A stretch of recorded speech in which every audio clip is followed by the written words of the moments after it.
Méditation du 22 avril, le meilleur orateur. Les gardes répondirent, « Jamais homme n'a parlé comme parle cet homme. » Jean 7, verset 46. Certains disent que Démosthène était le plus grand orateur de l'Antiquité. Il avait un bégaiement et a surmonté son problème avec beaucoup d'efforts et en étudiant le plus clair de son temps. Un autre grand orateur était Abraham Lincoln. Il est vrai qu'encore aujourd'hui, son discours de Gettysburg est important pour les Nord-Américains. William Churchill fut l'un des plus remarquables. Dès son plus jeune âge, il pensait que parmi les talents donnés aux hommes, celui de la parole était le plus notable. Et il l'a mis en pratique. Nelson Mandela, Ronald Reagan ou encore Barack Obama pourraient également figurer dans la liste. Dans les conférences TED, très en vogue sur Internet, l'orateur le plus écouté est Sir Ken Robinson, 40 millions de vues en 2016. Mais personne n'a parlé comme Jésus. Démosthène avait une méthode, mais Jésus était la méthode. Lincoln avait des principes, mais Jésus était le principe. Churchill avait une vision historique, mais Jésus a fait l'histoire.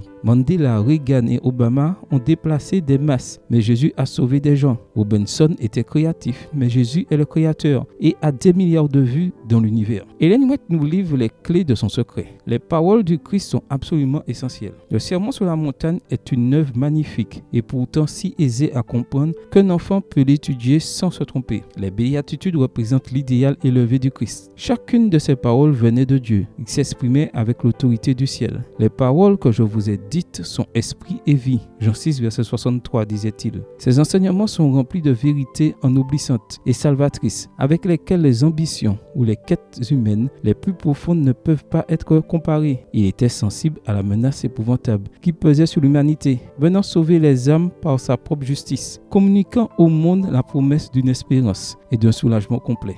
Extrait du livre Conseil aux éducateurs, aux parents et aux étudiants, chapitre 12, page 354, livre écrit par Ellen G. White. À notre échelle, nous pouvons parler comme Jésus. Nous avons à notre portée un message simple et essentiel. Nous avons la possibilité d'entrer en relation avec un Dieu qui est toujours disponible pour nous. Nous avons la sensibilité nécessaire pour comprendre les pécheurs parce que nous l'avons été. Et plus encore, de partager la grâce. Car avec Jésus, nous l'avons obtenu. Nous en avons la possibilité et, bien que nous n'entrions pas dans l'histoire par nos paroles, nous pouvons refaire les histoires grâce à la parole. Amen. Bonne journée à toi et que le Seigneur te bénisse.